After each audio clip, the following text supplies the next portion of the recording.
Sáquennos de aquí. Entrevista a María Sima. Nicky Elch. Editorial. Gratis lo recibiste, gratis ofrécelo. Dedicado con amor a todos aquellos que aún han de experimentar el amor de Dios.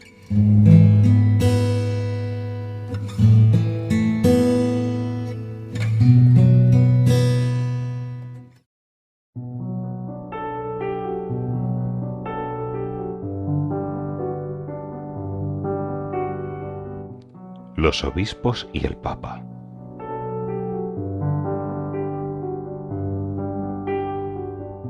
María, ¿se le ha aparecido algún obispo? Sí, varios. Un italiano y un norteamericano, entre otros, cuyos nombres no pude averiguar. Un alma me contó de un cardenal alemán que estuvo bastante cerca de nosotros aquí. El alemán y el italiano deben permanecer en el purgatorio hasta el día en que se prohíba recibir la comunión en la mano, y el norteamericano deberá permanecer en el purgatorio hasta el día en que la comunión en la mano se prohíba en todos los Estados Unidos y se reinstaure la comunión en la lengua.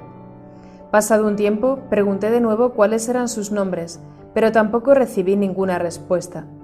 Con respecto al cardenal alemán, me contó el padre Matt que en el lecho de su muerte expresó que había cometido un gran error al promover la comunión en la mano. Como siempre ocurre, nunca se publica esta clase de hechos, y por lo tanto se produjo el daño. Podemos aliviar sus almas, pero no liberarlas. ¿Han dicho algo más las almas del purgatorio de los obispos? Sí, me han dicho que especialmente en estos tiempos en los que muchos se han modernizado, deberían cambiar su forma de actuar, o el purgatorio será para ellos excesivamente doloroso, intenso y prolongado. Los movimientos en pro de la ordenación de mujeres, como ha ocurrido en la Iglesia de Inglaterra recientemente, es algo de lo más preocupante hoy en día, al igual que el movimiento para hacer neutro el lenguaje litúrgico con el objeto de satisfacer a los feministas dentro de la Iglesia. Debo realmente rogarles que dejen de hacerlo y que escuchen al Santo Padre o se arrepentirán muchísimo en el futuro. Y probablemente esté usted al tanto de que el Santo Padre ha repetido recientemente un fuerte no sobre este tema. También otros movimientos de la misma naturaleza, como aquellos sacerdotes que piensan que también a ellos se les debería permitir contraer matrimonio, me demuestran, a mí al menos, que dedican muy poca parte de su tiempo a rezar y a escuchar a Dios.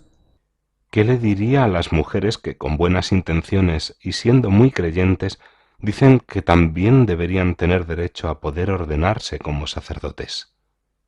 En primer lugar, les diría que le recen mucho al Espíritu Santo para que las ayude a esclarecer el tema.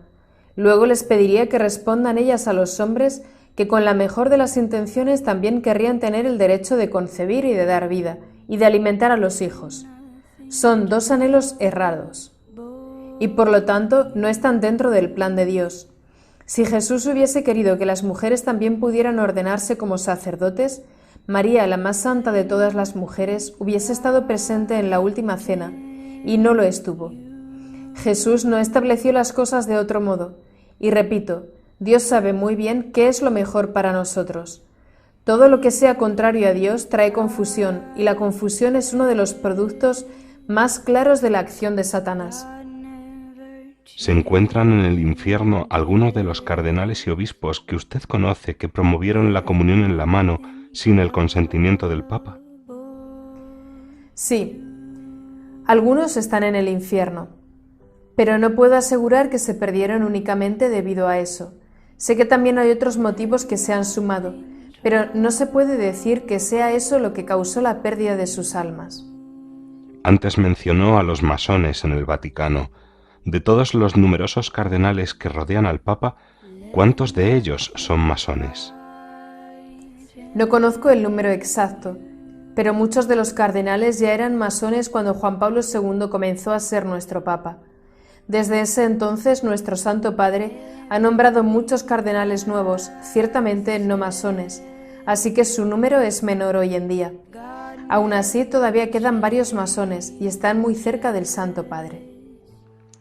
¿Qué le han comentado las benditas ánimas del purgatorio sobre el Santo Padre actual?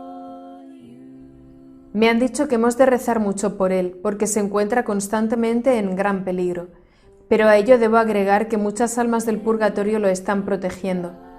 Por otro lado, el Santo Padre ya ha tomado las medidas oportunas para que su sucesión en el papado sean adecuadas. María, ¿el Santo Padre sabe de usted, de sus experiencias y de su apostolado? Sí.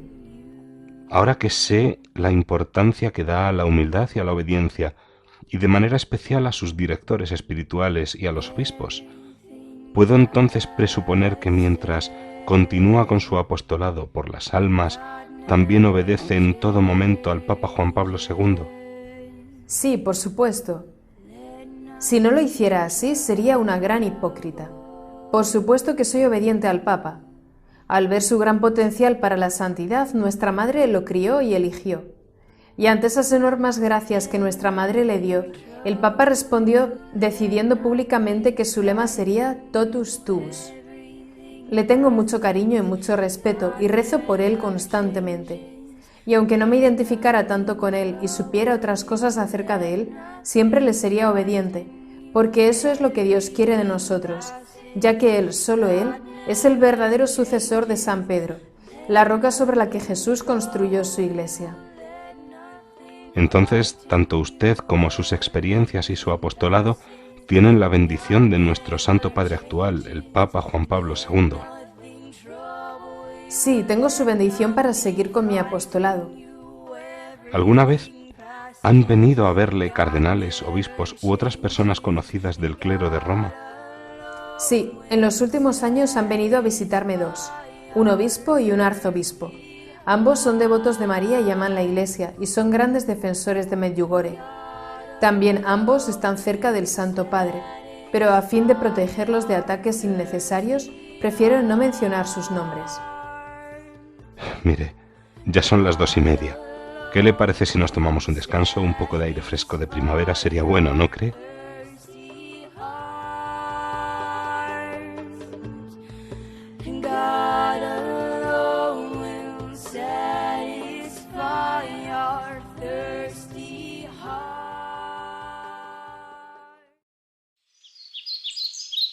Mientras nos levantamos, María me cuenta que le gustaría mostrarme su pequeña huerta a unos 100 metros de su casa, cuesta abajo. Al dejar atrás la puerta de entrada me comenta: un vecino me ha estado causando problemas.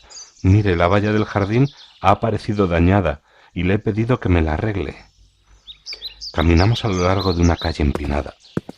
Pasamos la parroquia a nuestra izquierda y un restaurante a nuestra derecha y agrega: me contestó que ha sido culpa de la nieve del último invierno y que él no ha tenido nada que ver.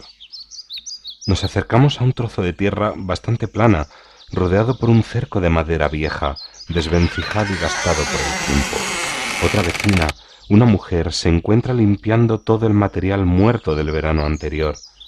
Luego, después de presentarnos y de hablar un rato, María dice: venga a ver esto, Nicky. ¿Le parece que esto es producto de la nieve? Señala hacia un lugar del cerco en donde, obviamente, varias tablas han sido removidas o sacadas a puntapiés de los postes, y por el color de la madera puede apreciarse claramente que hasta hace muy poco estaban en buen estado. Los clavos también parecen haber sido expuestos a la intemperie recientemente, brillan y se encuentran sin lugar a dudas torcidos. Tuve que aceptar que, a mi criterio, difícilmente se trataba de un daño causado por la nieve. Tras hablar con la alegre vecina de María unos minutos, emprendemos una vez más el camino que sube a su casa. María camina lentamente y parece estar dolorida por sus recientes problemas de cadera. Al llegar al comienzo de su calle, sacude la cabeza un poco y con un suspiro dice: «Ah, no me importa ese viejo triste y quejica. ¿Sabe una cosa? Lo que él no sabe es que un alma me ha dicho que lo ha causado la nieve». Caminamos de regreso a su casa y a su cálido salón.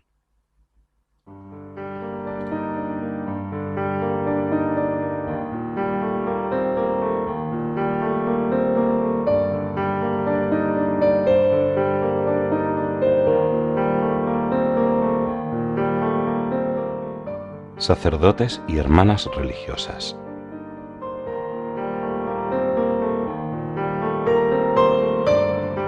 María, durante este medio siglo, ¿cuántos sacerdotes creyeron en tu testimonio? Oh, dudo de que hayan sido más de un cuarto del total de los sacerdotes que hay, y me refiero a los que creen profundamente. Por supuesto, los sacerdotes modernos no creen una palabra de esto. ¿Por qué cree usted que el porcentaje es tan bajo? Las almas del purgatorio me han dicho que nunca antes en la historia de la Iglesia esta ha estado tan mal como ha estado hoy en día. En todas partes reina el pecado de apostasía, y es a los sacerdotes a quienes se los considerará más responsables de ello. En lugar de rezar y enseñar la palabra, parece que corren de un lugar a otro estudiando psicología, oratoria, contabilidad o lo que sea.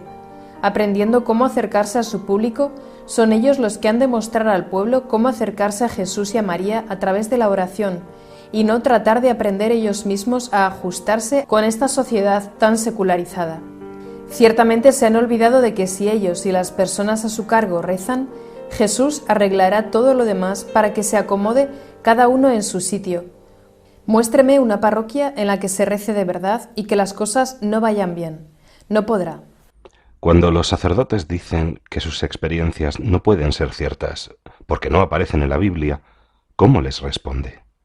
Dios es muy capaz de permitir cosas que no se encuentran específicamente detalladas en la Biblia. Solamente por el hecho de que tu nombre o esa montaña de allí afuera no se encuentren específicamente en la Biblia no significa que Dios no nos ame infinitamente o no considere tu alma más importante que el universo entero, y no significa que la montaña no esté dentro de sus planes.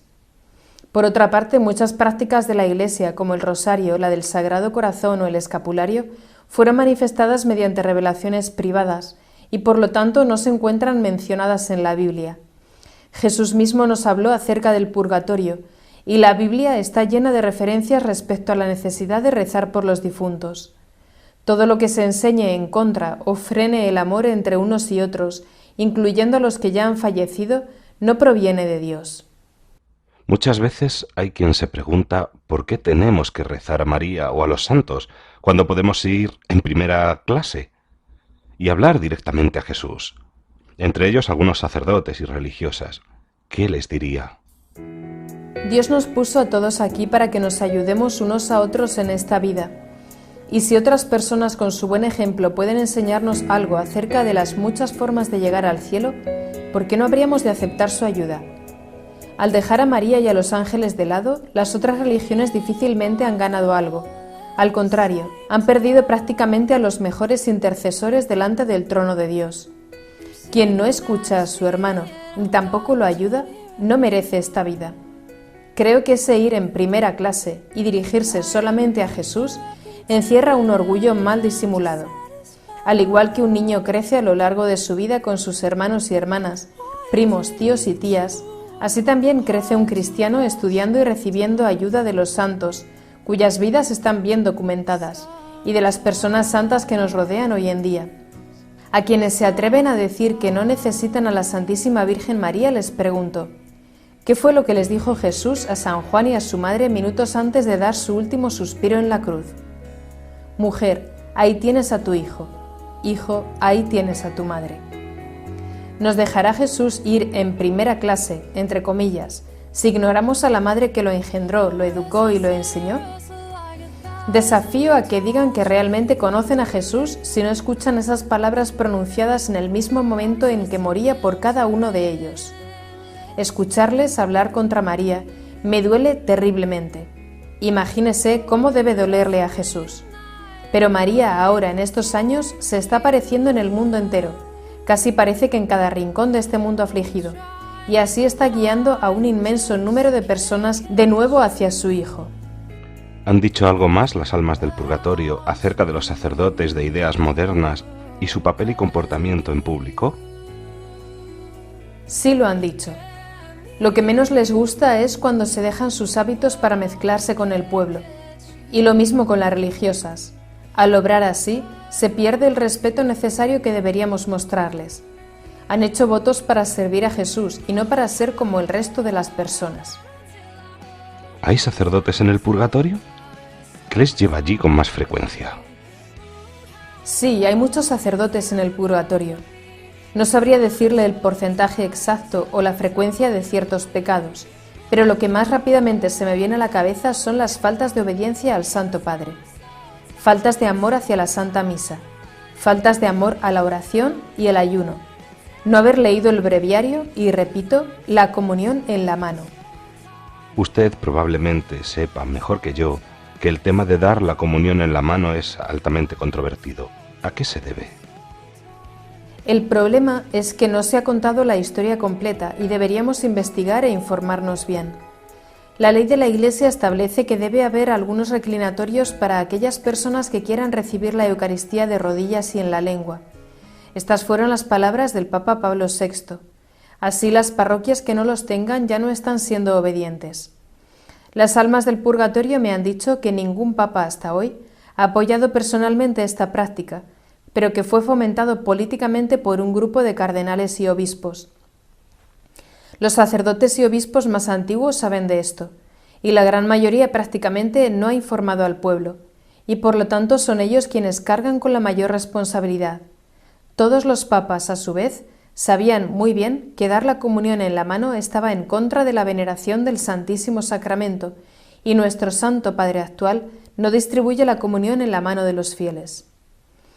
Por supuesto, bajo las actuales condiciones no es pecado para el que comulga recibir al Señor en la mano, pero ruego a los fieles que presten atención a nuestros papas.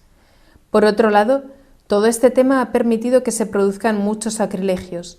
Hay que ser conscientes de que hay brujas que pagan mucho dinero para herir a Jesús directamente en las hostias consagradas que con frecuencia desaparecen secretamente de las iglesias. Debemos dejar de ofrecer a este tipo de personas un acceso tan fácil al Santísimo Sacramento. El asunto es muy serio.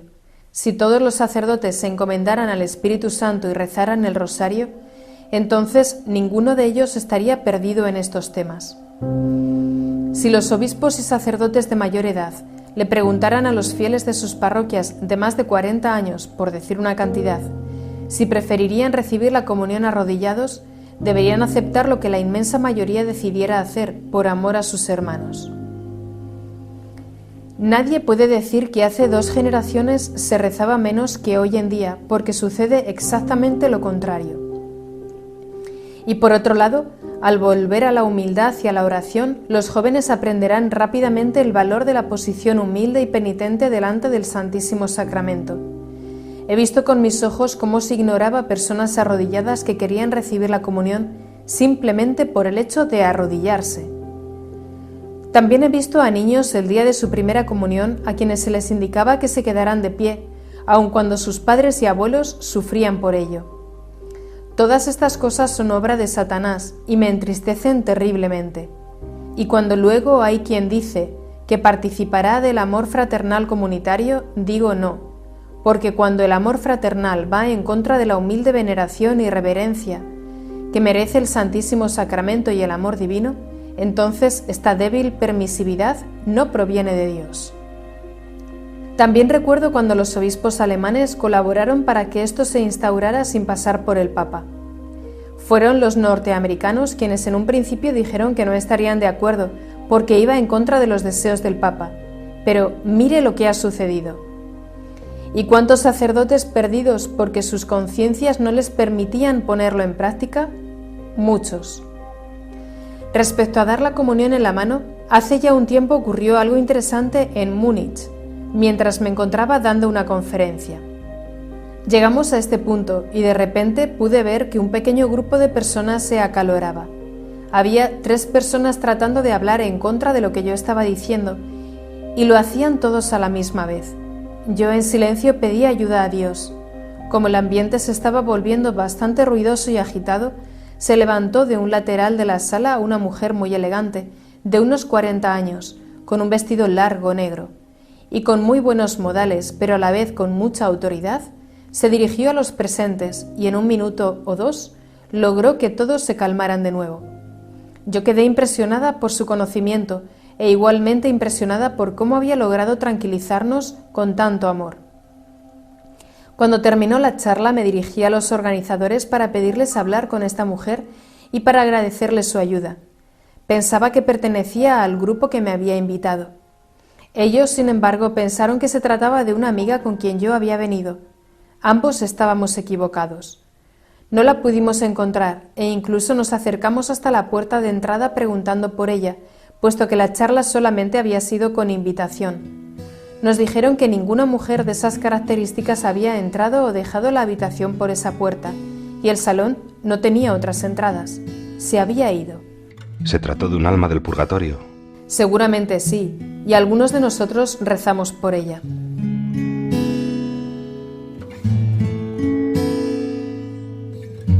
Sáquennos de aquí. Entrevista a María Simma. Nicky Elch. Editorial. Gratis lo recibiste, gratis ofrécelo. Dedicado con amor a todos aquellos que aún han de experimentar el amor de Dios.